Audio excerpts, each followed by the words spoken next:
well as the rest of your fellow citizens. Now, of course, they won't be directly and personally in charge. That's left to those of us that they've chosen to represent them.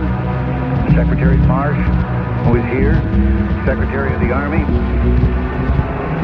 But speaking on behalf of all of the people, those employers of yours, may I say that we intend that you shall find better working conditions, tools adequate to the tasks you're expected to perform, and pay somewhat more commensurate with the responsibilities you assume than has been the case in.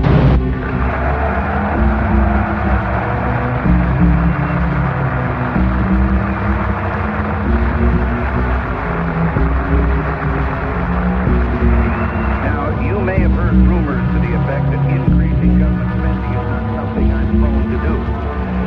And to tell the truth, there's a certain substance to those rumors. At the same time, I accept without question the words of George Washington. To be prepared for war is one of the most effectual means of preserving the peace.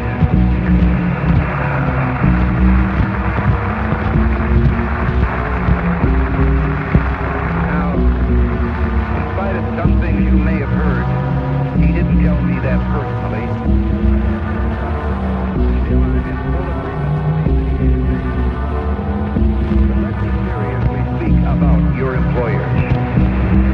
We've been through a period in which it seemed that we, the people, had forgotten that government is a convenience of, for, and by the people.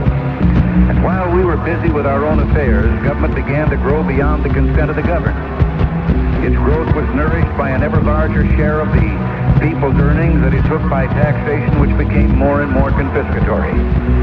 At the same time, government neglected one of its prime responsibilities, national security, as it engaged more and more in social experimentation.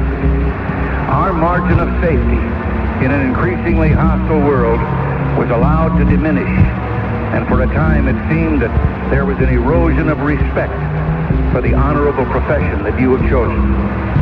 All of this has led to an economic crisis. Deficit spending, an almost $1 trillion debt resulted in runaway inflation, lowered productivity, and great unemployment. And the tools of your trade were given a very low priority. Well, I'm happy to tell you that the people of America have recovered from what can only be called a temporary aberration.